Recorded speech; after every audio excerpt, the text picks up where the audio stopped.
মানুষের মুসল্লি নাম শোনার জন্য, নামাজি শোনার জন্য দুনিয়ার জমিনে তুমি নামাজ পড়ছো রে গোলাম। এই কঠিন ময়দানে আমি আল্লাহর পক্ষ থেকে তোমার জন্য বিন্দু পরিমাণ কোনো সওয়াব থাকবে না। কারণ মানুষ তোমাকে দুনিয়াতে নামাজি বলেছে, মানুষ তোমাকে পরহেজগার বলেছে, আল্লাহর ওলি বলেছে। যেই বাহবাটা পাওয়ার জন্য নামাজিদেরকে ডেকে বলবে নামাজি। দুনিয়ার জমিনে আমি আল্লাহ জ্ঞান দিয়েছি, বুদ্ধি দিয়েছি, সব দিয়েছি।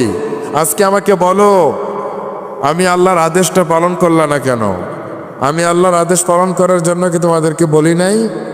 কোরআনে কি আদেশ করি নাই? নবীরা কি তোমাদেরকে বলে নাই? বলবে আল্লাহ বলেছে তো, তাহলে পালন করো নাই কেন? বলবে আল্লাহ আমরা তো নামাজ পড়েছি, 5 ওয়াক্ত নামাজ জামাতের সাথে মসজিদে গিয়ে পড়ছি।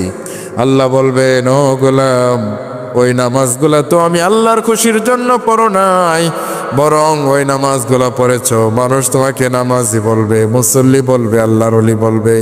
মানুষের মুসল্লি নাম শোনার জন্য, নামাজি শোনার জন্য দুনিয়ার জমিনে তুমি নামাজ পড়ছো রে গোলাম। এই কঠিন ময়দানে আমি আল্লাহর পক্ষ থেকে তোমার জন্য বিন্দু পরিমাণ কোনো সওয়াব থাকবে না। কারণ মানুষ তোমাকে দুনিয়াতে নামাজি বলেছে, মানুষ তোমাকে পরহেজগার বলেছে, আল্লাহর ওলি বলেছে। যেই বাহবাটা পাওয়ার জন্য